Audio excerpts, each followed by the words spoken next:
Hey everybody, welcome back to the Internet of Things Learning Center. I'm John, and I'm going to continue us on in our series of getting the Raspberry Pi up and going for the first time. In the last video, I showed you how to get the noob software installed on the Raspberry Pi, and I have inserted my SD card into the Raspberry Pi. So at this point, I'm going to apply power to the Raspberry Pi with the HDMI cable hooked up to my monitor and this web camera pointed at the monitor, so you should be able to see what happens as it boots up. All right. May not be the best screen in the world, but it should do well for what we're doing here. You can see that the Raspberry Pi is indeed booting up, and we have a display on the monitor. And we can see that the noob software comes up, and this is the only option we have right now, is to put Raspbian on the Raspberry Pi. Now, we do have some other options here, though. If we go out to the Wi-Fi modules that are here and click, oops, I got to get the right mouse here, hold on. There we go. And click, we can connect to a Wi-Fi router. And once we do that, this is actually connecting the Raspberry Pi to the Wi-Fi router. And hopefully this will make a connection here pretty soon. It should. There we go. And once that happens, then the Raspberry Pi goes out to the internet and actually pulls back a series of operating systems that you could install in addition to the Raspbian operating system. The difference is that if any of these operating systems are selected, it's going to have to download them onto your SD card.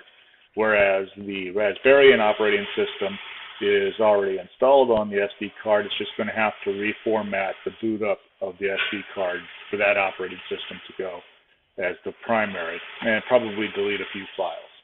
All right, so for our purposes, this is what we want to do. We want to go ahead and select that and then select install.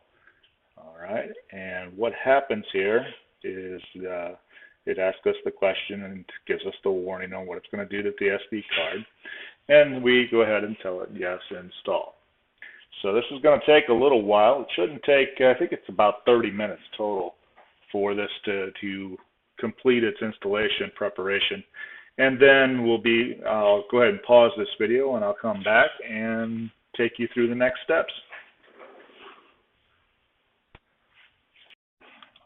Okay, everybody, so here we are back, and the installation is finishing up, getting to the last steps. It took substantially less time than I had originally anticipated. I thought it was going to take about 30 minutes, and I think it's probably been about 10, maybe 15. So anyway, that's a good thing. And what happens here is once it's done making its copy of the OS, it will do a reboot.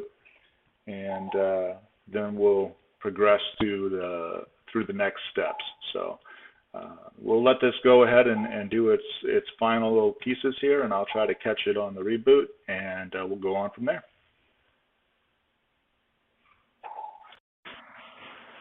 Okay, so it's completed its installation, and we're going to go ahead and hit OK here. And once we do that, it should go ahead and complete its reboot.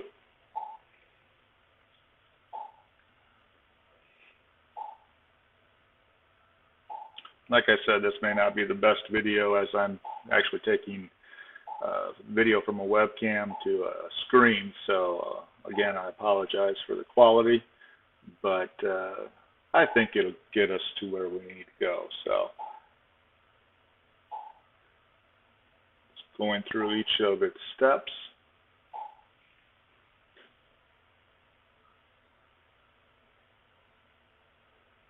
All right, here we are. And it doesn't look like you quite see everything that's on the screen. Let me make a small adjustment here, see if we can get it to show some of the other pieces there. There we go. All right, so this is the operating system as it comes up on your on your Pi the first time you boot it up. Now, again, there are some things that we can do here, and I've got to remember to get the right mouse because I'm connected with my wireless keyboard to the Raspberry Pi. So the first one here is we want to turn off or on the Wi-Fi settings. And so while we connected with the Noob software, we have to remember that the operating system has changed. So when it boots up, it no longer has that setting for our network. So that's the first thing I'm going to do, is go in and reconnect it back to my router so that it has the internet access that it should have. Now, if we go over to this Raspberry over here, we can see a couple other things, and I'm going to touch on these a little more. But what we want to do is we want to go down to this Preferences area, and then go down to the Raspberry Pi config. Okay, and there's a couple of settings here we want to look at real quick on the Interfaces tab. And what we want to do is we want to turn on this SSH, and we want to turn on the VNC.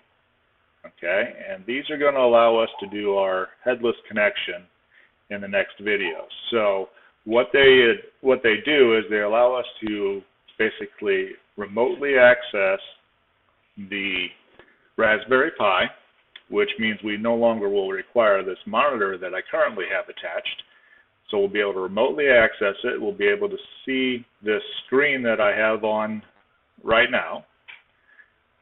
And you will also be able to issue commands via the PuTTY application that I had mentioned in the previous video, so that you can execute commands on the Raspberry Pi, install software, make other changes. So that's going to just about do it for this video. I'm going to go ahead and close this one down. And then in the next video, we're going to go ahead and get that headless connection set up and make sure that we can issue commands via the PuTTY application. And I will also show you how to use the Royal TS application to manage your BNC connection, or if you do a remote desktop connection into the Raspberry Pi, both of which are options, how to use those, and then also how to use it to manage the telnet connection as a PuTTY alternative, rather. So, all right, that'll do it for this video. Hope you have your Pi up and running, and you've got some things to play with here, and then we'll see you in the next video.